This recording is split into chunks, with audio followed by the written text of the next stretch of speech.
వెంకన్నకు సహకరించి నూతనకల్ పిఏసిఎస్ చైర్మన్గా ఎన్నిక చేశారు. పిఏసిఎస్ చైర్మన్ పదవి రావడంతో అల్లుడు బీఆర్ఎస్లో మండల నాయకుడిగా ఎదిగాడు.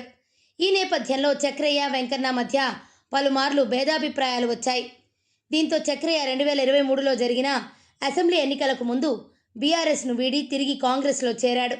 వెంకన్న మాత్రం బీఆర్ఎస్లోనే ఉన్నాడు.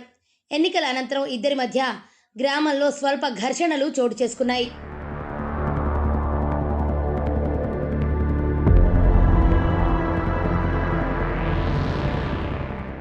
2023లో వెంకన్న ఆధ్వర్యంలో బొడ్రాయిని ప్రతిష్ఠించారు. ఎన్నికల అనంతరం కాంగ్రెస్ అధికారంలోకి రాగానే అల్లుడు వెంకన్న కూడా కాంగ్రెస్లో చేరాడు.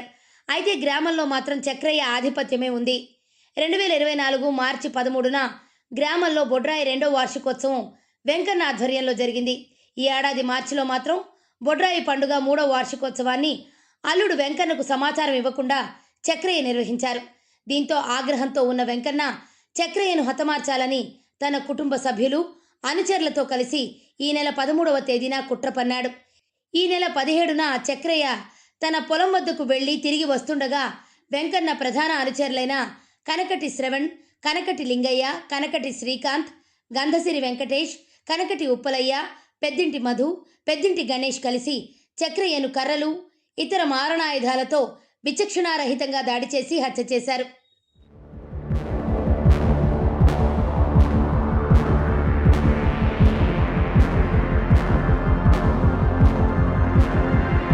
హత్యకు సంబంధించి మృతుడు చక్రయ్య కుమార్తె గుణగంటి అనిత ఫిర్యాదు మేరకు పలువురు అనుమానితులపై కేసు నమోదు చేసి దర్యాప్తు ప్రారంభించారు. నిందితులు గ్రామం నుంచి పరారై సోమవారం 2 కార్లలో తుంగతుర్తికి వస్తూ వెలుగుపల్లి వద్ద వాహనాలు తనిఖీ చేస్తున్న పోలీసులకు పట్టుబడ్డారు. నిందితులను విచారించగా చక్రయ్యను హత్య చేయించింది తామేనని అంగీకరించారు. చక్రయ్యను హతమార్చిన వెంటనే నిందితులు తమ సెల్ ఫోన్లను పారేసి కొత్త సిమ్ కార్డులు, ఫోన్లు కొనుగోలు చేసి వినియోగించుకున్నారు. మరచిపోకుండా ఓ కాగితంపై రాసి పెట్టుకున్నారు. ఈ హత్య కేసులో 13 మందిని అరెస్ట్ చేసి నిందితుల నుంచి 2 కార్లు, 10 సెల్ ఫోన్లతో పాటు నూతన సెల్ ఫోన్ నెంబర్లు రాసి పెట్టుకున్న పేపర్ను స్వాధీనం చేసుకుని కోర్టుకు రిమాండ్కు తరలిస్తున్నట్లు ఎస్పీ తెలిపారు.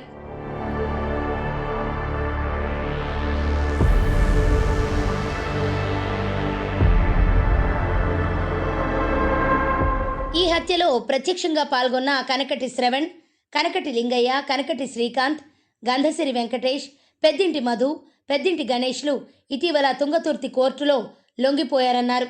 మిర్యాల గ్రామానికి చెందిన పిఏసిఎస్ మాజీ చైర్మన్ కనకటి వెంకన్నపై గతంలో అనేక కేసులు ఉన్నాయని, అదేవిధంగా రౌడీ షీట్ ఉందన్నారు. గ్రామంలో వెంకన్న పలువురిని బెదిరించి భూమిని బలవంతంగా తీసుకున్నట్లు తనకు సమాచారం ఉందని, బాధితులు ఫిర్యాదు చేస్తే విచారించి న్యాయం చేస్తామన్నారు. మిర్యాల గ్రామ మాజీ సర్పంచ్ మెంచు చక్రయ్య హత్య కేసు నిందితులు మృతుడి కుటుంబ సభ్యులే కావడం అందరినీ ఆశ్చర్యపరిచింది. చక్రయ్య పెద్ద కుమార్తె కనకటి స్వరూప, ఆమె భర్త ఉప్పలయ్య, కుమారుడు శ్రవణ్, 3వ కుమార్తె కనకటి సునీత, ఆమె భర్త కనకటి వెంకన్న, వారి కుమార్తె శ్రావ్య, 5వ కుమార్తె కనకటి కళ్యాణి, ఆమె భర్త లింగయ్య, చక్రయ్య పెద్ద కుమార్తె స్వరూప కుమార్తె అనూష,